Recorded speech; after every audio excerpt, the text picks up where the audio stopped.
பீலா பிஸ்மிக்கு வந்து பணம் வாடையே பிடிக்காது. பணம் 20 நிமிஷத்துக்கு 4000 ரூபா 5000 ரூபா வாங்குறவனுங்க. ஒரு மீடியாவில் பேசுறதுக்கு ஒரு 15 நிமிஷம் போய் 16 நிமிஷம் ஆச்சுன்னா வந்து பார்த்தீங்கன்னா டபுள் மடங்கு கேட்குறவனுங்க. நிமிஷத்துக்கு காசு வந்து வாங்குறவனுங்க அவனுங்க. ஒரு 10 நிமிஷம் தான், 15 நிமிஷம் தாண்டி 2 நிமிஷம் கூட போயிடுச்சுன்னா இன்னொரு 4000 கொடுன்னு இறக்கமே இல்லாமல் வாங்குறவனுங்க. இவனுக்கு போய் சொல்லலாமா? இவனுக்கு போய் சீமானை சொல்லலாமா? சொல்லுங்க பார்க்கலாம். எதுக்காக இப்போ இதை இன்னைக்கு எதுக்கு பேசலாம்? இப்போ சீமான் இப்போ நீங்கள் இப்படி எடுத்துங்க. சீமான் வந்து இந்த படம் கொடுத்து ரிவ்யூ கொடுத்தது அது ஆயிடுச்சு 3 நாளைக்கு மேலே ஆயிடுச்சு. 3 நாள் ஆகுது, இன்னையோட 3 நாள் ஆகுது. நீ என்ன பண்ணிடணும்? அன்னைக்கு மறுநாள் கூட பேசிடலாம், மறுநாள் கூட பேசிடலாம். இத்தனை நாள் விட்டு இப்போ எதுக்கு பேசுறேன்னா, காரைக்குடியில் அங்கே வந்து பார்த்தீங்கன்னா அவருக்கு வெற்றி முகம் இருக்கு. அப்போ நீங்கள் வந்து பார்த்தீங்கன்னா அங்கே வந்து அந்த இவன் இருக்கிறான்ல, அந்த பல் டாக்டர் இருக்கான்ல, அவன் வந்து நான் சரி பல சேனலுக்கு ஃபோன் போட்டு பேசி இன்டர்வியூ கொடுக்குறான். அது எனக்கு தெரியும். அப்படி ஒரு தொடர்பு கொள்ளும் போது பார்த்தீங்கன்னா இந்த பீலா பிஸ்மியை தொடர்பு கொண்டு எனக்கு ஃபேவராக பண்ணுங்க அப்படின்னு சொல்லி கேட்கறது, அவ்வளோதான்.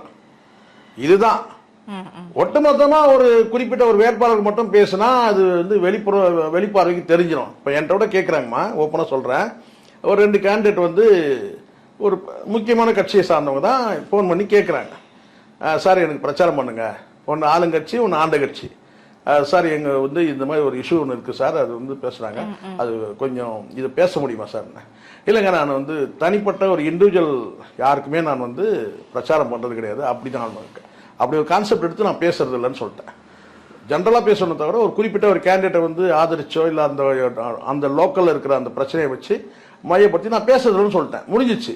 ஆனால் இப்போ இவனா எப்படின்னு கேட்டிங்கன்னா, அந்த மாதிரியான இந்த பல் டாக்டர் மாதிரி சில பேர் வந்து ஃபோன் பண்ணி கேட்கும் போது இவங்க அந்த காசை வாங்கிட்டு என்ன செய்யறேன்னா பொதுவாக பேசுகிற மாதிரி பேசிட்டு இவங்களுக்கு ஃபேவர் பண்ணுறது. நான் ஒட்டுமொத்தம் நாங்கள் விஜய்க்கே நாங்கள் ஃபேவராக பற்றி நாங்கள் பேசுவோம் அப்படின்னு சொல்லிட்டு, அப்போ இந்த இடத்துல ரஜினியை தட்டுங்க, ரஜினி அடி, இந்த பக்கம் சீமானை வந்து தாக்கு, அப்படிதான் தவிர இதெல்லாம் வந்து ஒரு படத்தை ரிவ்யூ பண்ணுறதுனா காசு வாங்கியிருந்தான் ரிவ்யூ பண்ணாங்கன்னு கிடையாது. கடந்த காலத்தில் பார்த்தீங்கன்னா பிரிண்ட் மீடியாலாம் நீங்கள் பார்த்தீங்கன்னா இதை வந்து ஒரு பேப்பரில் வந்து ஒரு விமர்சனம் எழுதுறாங்க, அதெல்லாம் காசுன்றதுலாம் நினச்சோட பார்க்க முடியாது. அதாவது இவங்களுக்கு நியூஸ் கிடைக்குது, அதுதான் இவங்களுக்கு. ஒரு படம் ரிலீஸ் ஆகிடுச்சப்பா, ஒரு நியூஸ் வந்துச்சுப்பா, சினிமா நியூஸ், அதை வச்சு ஒரு 2-3 இது எழுதலாம்ப்பா, அப்படிதான் இருக்குமே தவிர சரிங்களா எங்கேயுமே வந்து பார்த்தீங்கன்னா காசு கொடுத்து நீங்கள் வந்து எழுதுங்க அப்படிலாம் கிடையாது. காலப்போக்கில் இவனுக்கு பண்ண கிசுகிசு மூலமாக சில நடிகைகள்லாம் கிசுகிசு வந்து பார்த்தீங்கன்னா வந்து அருவருப்பாக பார்த்த காலமும் இருக்கு. கிசுகிசுக்கு காசு கொடுத்து கிசுகிசு எழுதுங்கன்னு சொன்ன காலகட்டத்தில் வந்தவனுக்கு தான் இவனுங்கெல்லாம்.